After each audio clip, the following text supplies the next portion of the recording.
The American dream. Some people dream of going to study abroad. And on the discourse today, we are going to discuss about the myths and facts of studying abroad. My guest, Halle Rubera, who is a former student of or an alumni of Wellesley College. She's consulting at Dalberg. Welcome, Halle. Thank you. Thank you for having me. I'm happy to be here. Yes. So you studied at Wellesley for years. Now you're back in Kenya. How was your experience studying abroad? I loved it. I think just like anything else, though, there were definitely highs and lows of going abroad, which I'm sure we'll get into a bit later. But I think in general, I'm one of the people that actually really liked being there. And I say that because I know a lot of people who either went with me or, like went before me that had a different preference and actually decided to come back home, which is fine.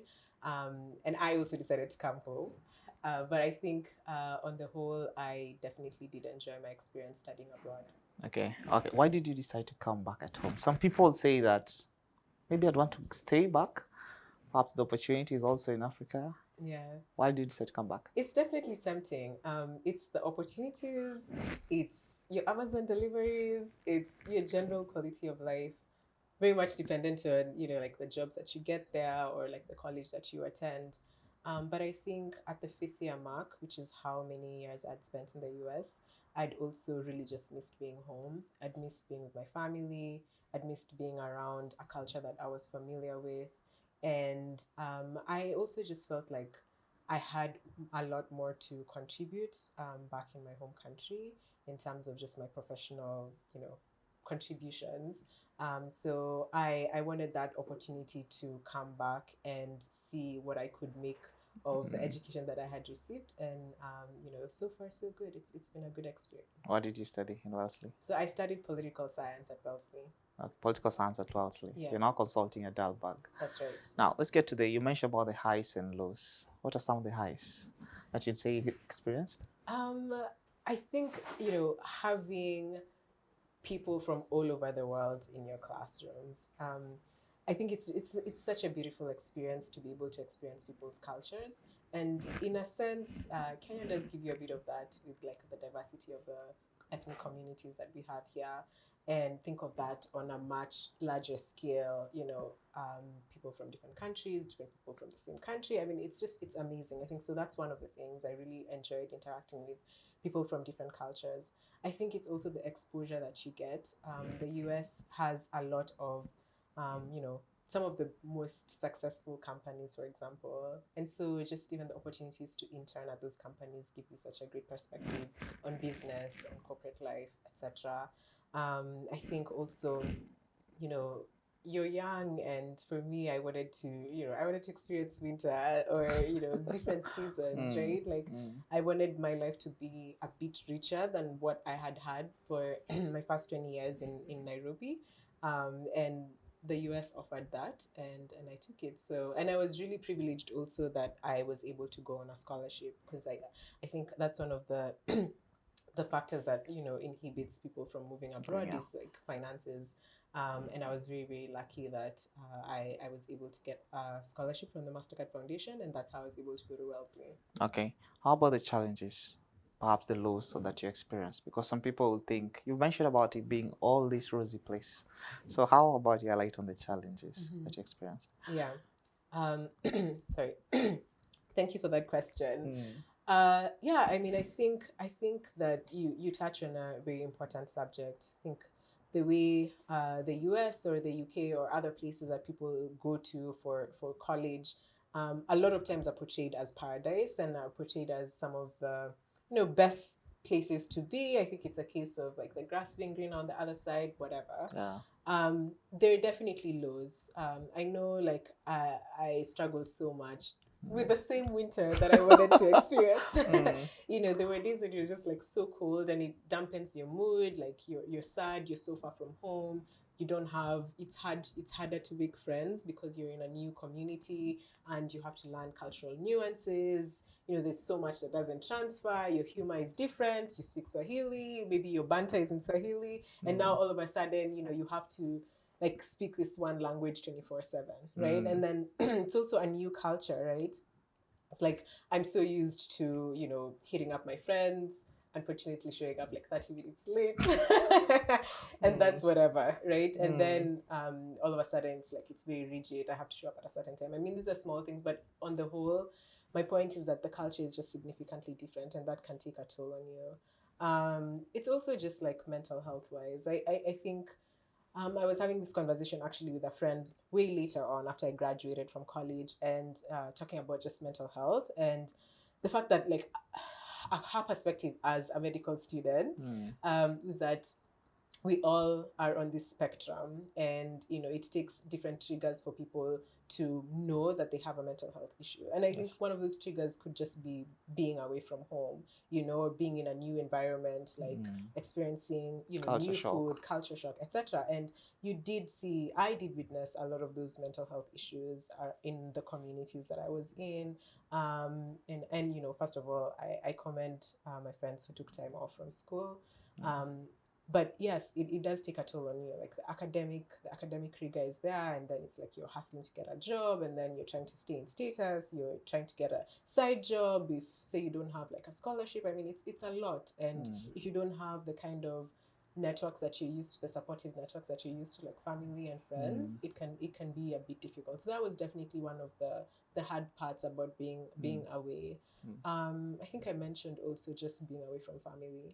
I remember like when I left for college, my youngest sisters were, I think, 8 and 10 when I left, and like they're babies at that point, right? And so every time I'd come home for the summer, they'd be different people. Like they were growing up, they're becoming adolescents. It's like they're way taller, they have personalities, and I'm just like, I've missed out on all this because I'm studying abroad. And like studying abroad, like I said, confers its advantages, but you also, as a human being with a family, I did want to be part of those moments where I saw, I interacted with my sisters when they were younger, and now becoming adults, like, those are some of the moments that I miss when I went abroad.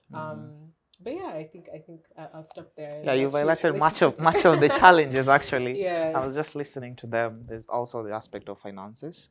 People struggling with the finances, of which you mentioned.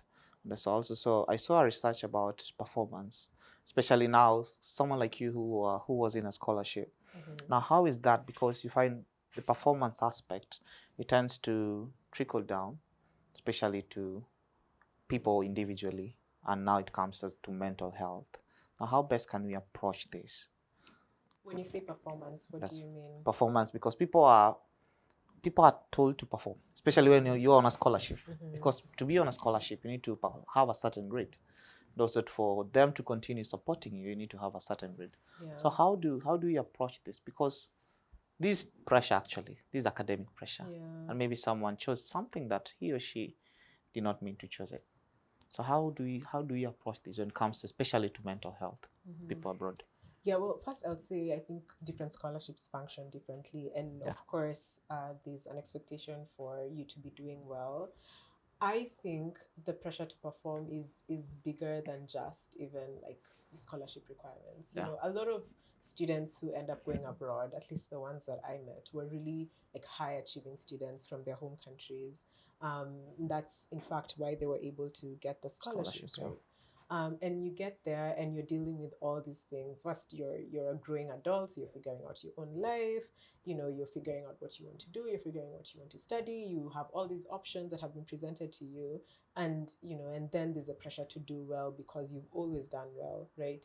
And I think that those are kinds of the things that put pressure on I think any person, but more specifically when you've gone abroad, and like I mentioned, you don't have the same kind of supportive networks that you were used to while you were back home.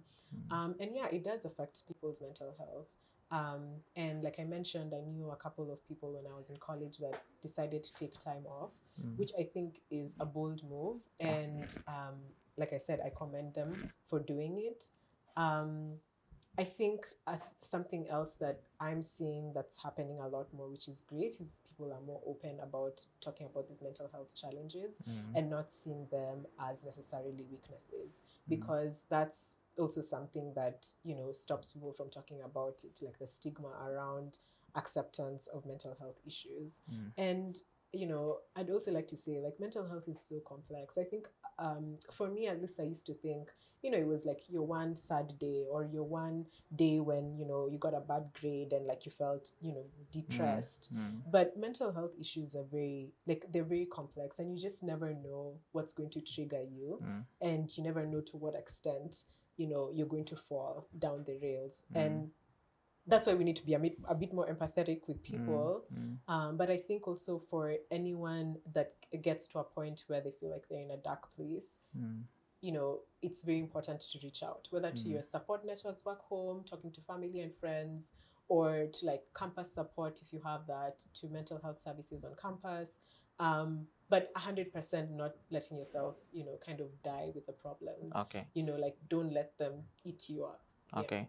Yeah, and also about expectations. Because when you're abroad, people expect, oh, Halle is abroad. And there's a high possibility once she's done, she'll come back or she'll stay there.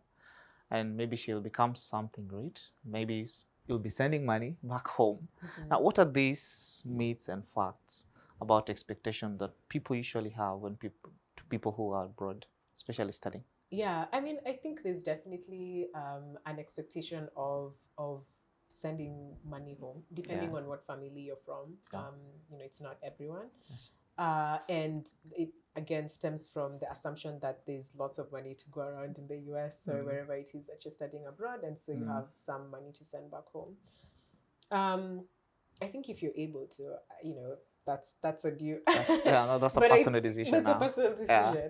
But I think that the expectations from back home need to be tempered a bit, because if you're a student, you're not working. Like, the rules in the US are that you can only work 20 hours a week, and you're probably working like a minimum wage job. That's not a lot. Because you're on a student visa. Yes, yeah, that's not a lot of money, right? Like, it maybe sounds like it is, but the standard of living in a place like the US is also high. And so whatever's coming in is also going out on like expenses, right? So yeah, I would say, I mean, that's obviously an individual conversations between family and like the people that are studying abroad. But I think in general, that kind of expectation that you're wealthy and you have money to send back is very unfair on the people that are abroad.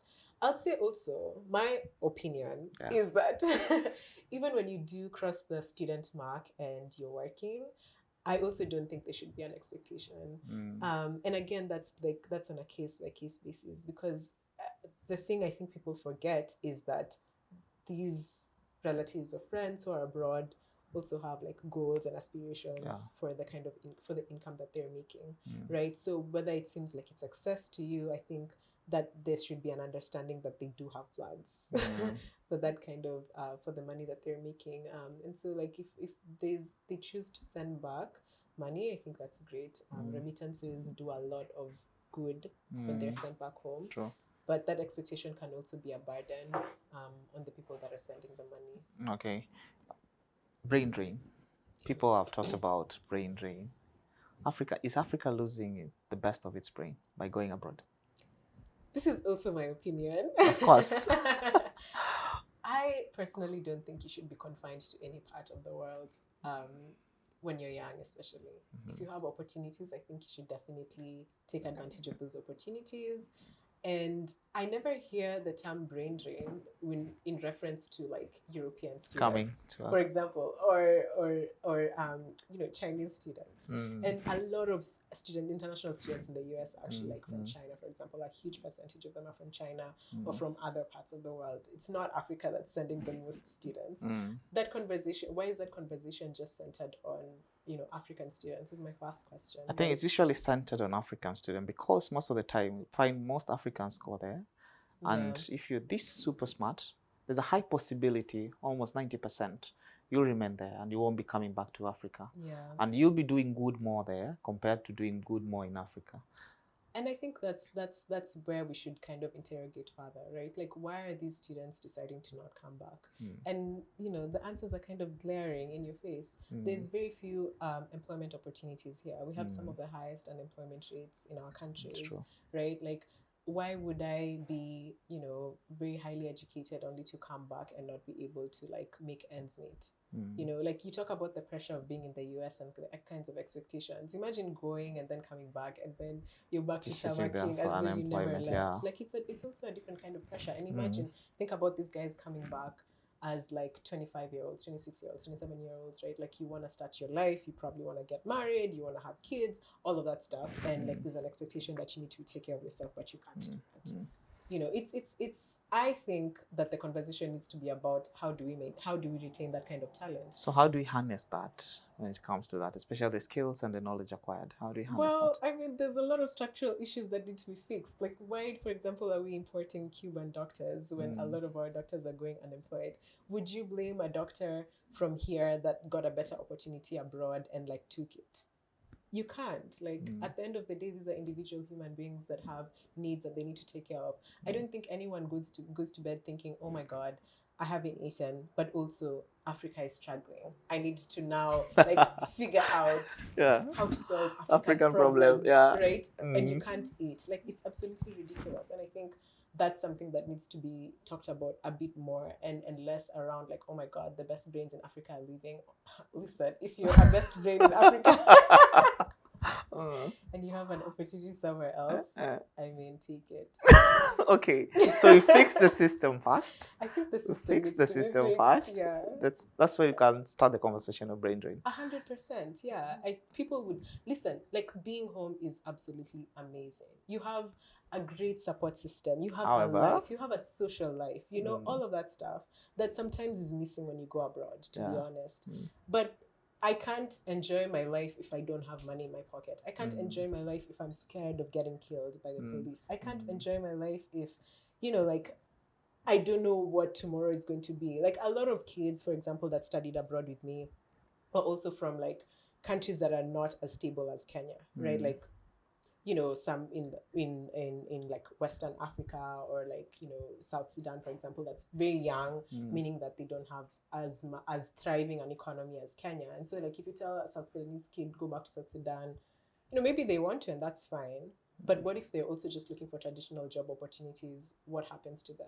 You know what I mean? I think this conversation needs to be a bit more contextual and less about like, oh, all these best kids are going. I don't think they would leave if they didn't have a reason to leave. Okay, so how best do we make a transition, especially on coming back? You now coming from abroad. Perhaps you could give us your experience. Yeah. How best do we make that transition? Because others are really struggling in making that transition. You've mentioned there are challenges, there are structural challenges, system challenges where there is unemployment that is very high.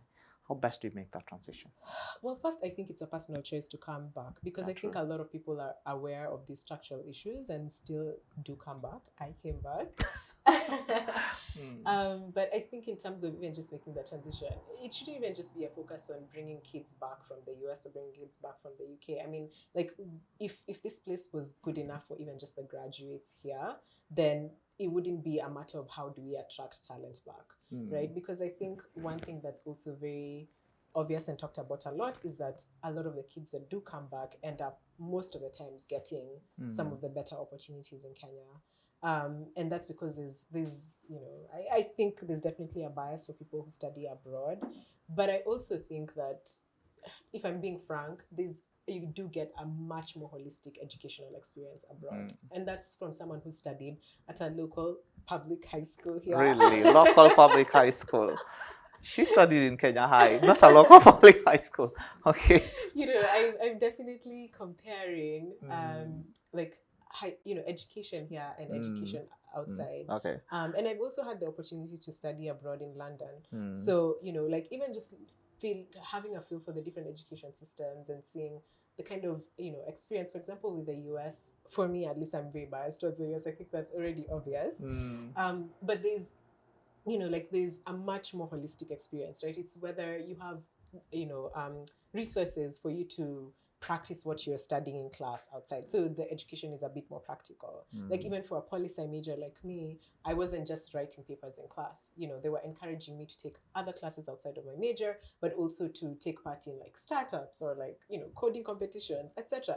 And that gives you a holistic education experience, right? It's more about your curiosity for learning and less about like what my degree is going to say about me. So, I think to bring it back to the point about making transitions easy, I think, like I said, figuring out how to deal with some of the structural issues here that prevent or, make it this place such a hard place to get jobs. I think the more we're able to like have or absorb the graduates from our local universities, the easier it's going to be even from people that study abroad to come back and contribute, so that we're not having a conversation around brain drain, right? I think it's going to be easier for people to just come back, because at the end of the day, you're young. What do you need? You need like a steady income, a good life, like clean air, those kinds of things, and those are the things that we need to provide for people. Okay, as we summarize now, what's your last advice? Someone maybe wants to go and study abroad. What would you tell him or her? I personally think that it's a great experience, and if you do get the opportunity, you should 100% take it. But I think you should go in also knowing that there are challenges, there are very real challenges of studying abroad, and reaching out to people, like there's so many Kenyans that have gone abroad, and reaching out to those people for support. Also being open-minded, not expecting that everything is going to be rosy. And taking advantage of every opportunity that you get when you get there. So yeah, but at the end of the day, I think there's also like merits of being back home, and if that's the decision that you decide to take, you can always thrive wherever you are. So it's definitely up to the person to decide. But for me, I would say it was a great experience, and I would never trade it for anything. Halle Rubera, thank you so much for coming to the show. Thanks, I appreciate you having me here. And I've been your host, Emmanuel. Till next time.